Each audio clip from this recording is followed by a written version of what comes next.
Thank you. Thank you very much. I'm glad to be here. I never knew I could be here. I want to be grateful to Anya and her wonderful team for a great initiative for people who are virtually unknown.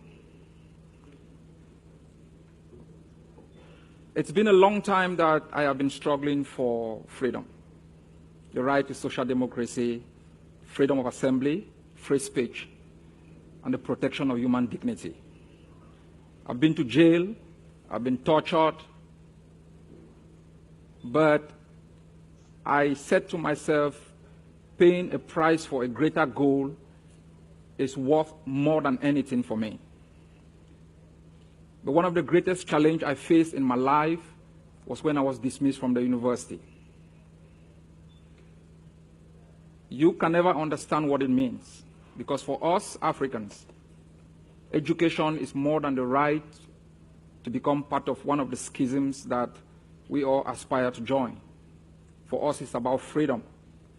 We live in a communitarian society where we are each other's keeper. So when you are expelled from the university, it is a challenge not only to you as an individual, it's a challenge to your family. It's like a betrayal of the trust invested in you to pursue knowledge for the betterment of your people, your village, and for your own self. I was not only dismissed, I was banned from attending any other university in the country. Then I lost my right to stay in the country. My friends were in prison. I was a student of chemistry, but I decided in 2007, 13 years after I lost my right to education, I never had any chance, no support. No mechanism was in place to give people like us an opportunity to start it all over again. I decided I was going to study human rights, to be able to contribute to the freedom of my friends who were in prison, and to be able to contribute to the process of the protection of human dignity all over the world. I never had the chance. I had no sponsor. I had to apply for the German citizenship to be able to have the possibility to travel to London because I had a refugee status. I traveled to London. I slept in abandoned homes to be able to go to school. At one time, it was so difficult that the university asked me if I could step out, organize myself before I re-enrolled. I said, it's 15 years. I can't keep waiting. I slept from one abandoned home to the other until I moved to Norway, where I met here my fiancée and now my wife. I was flying every Tuesday from Torp Airport. I slept at Stansted Airport on the floor. I drove to London City with the bus. I attended lectures from 10 o'clock. I finished at about 2. I took the flight late at night back to Torp to be able to come and do Avis boot early in the morning, do cleaning in the afternoon to be able to survive, because there was no mechanism to support. I was so happy when I graduated. I enrolled in international relations. Still no support. I left classes halfway to go and give papers to be able to survive. I've now enrolled to do a PhD in human rights law. Still no support. I have to do night shift, morning shift, afternoon shift, and evening shift so I can pay my fees. This is the journey when there is no support. Today we are all here because a great idea has been transformed from a dream to reality. And I was very happy when I heard the foreign minister spoke and the rector spoke, because these are people who can make it happen. I call myself a foot soldier. They are policy people.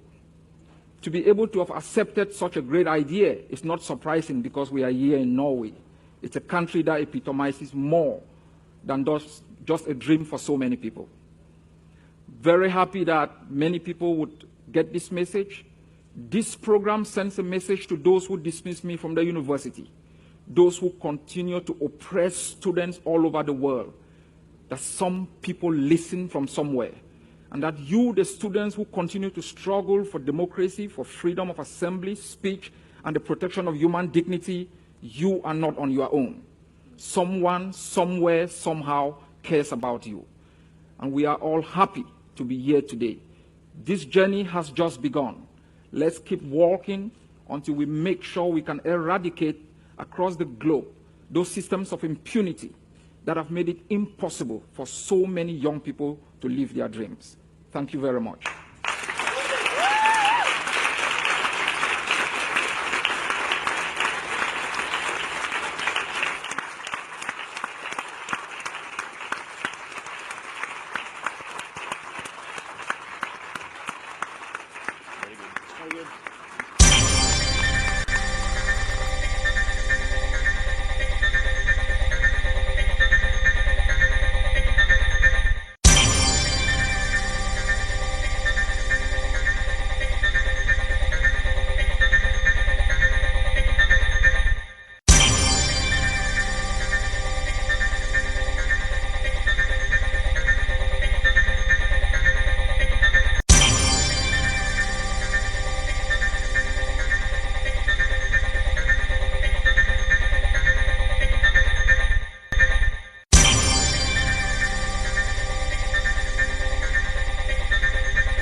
When injustice becomes law,